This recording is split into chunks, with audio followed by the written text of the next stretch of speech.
предишното видео видяхме класическия път на комплемента, който се активира от комплекса антиген-антитяло.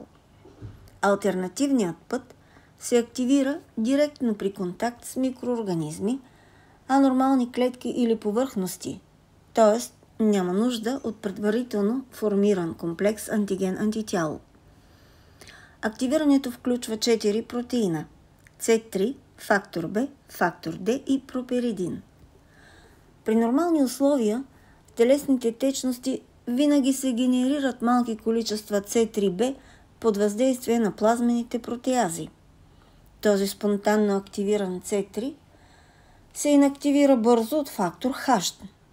Но в присъствие на патогени C3B се свързва с микробната повърхност и към него се присъединява фактор B, който бива активиран от фактор D, при което се разцепва на BA и на BB.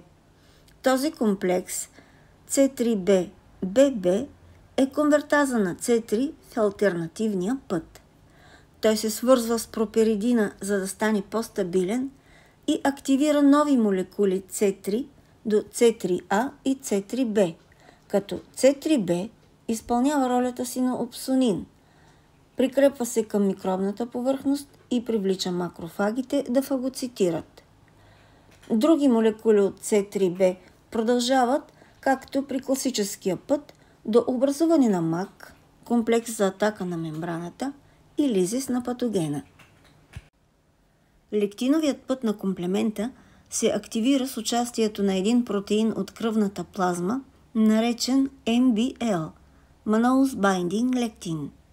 Лектин, свързващ манозата. MBL е един от протеините на острата фаза на възпалението. Функцията му е подобна на C1 на комплемента, както и структурата му е подобна. Той се прикрепва към повърхността на бактерии, гъбички и някои вируси, като се свързва с манозата, глюкозата или други въглехидрати от тяхната повърхност. Към него се присъединяват серинови протеази MASP1 и MASP2.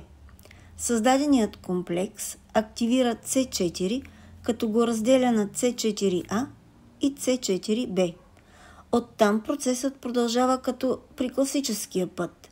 Активиране на C2, C3, формиране на опсонини, формиране на C5 конвертаза и комплекс за атака на мембраната.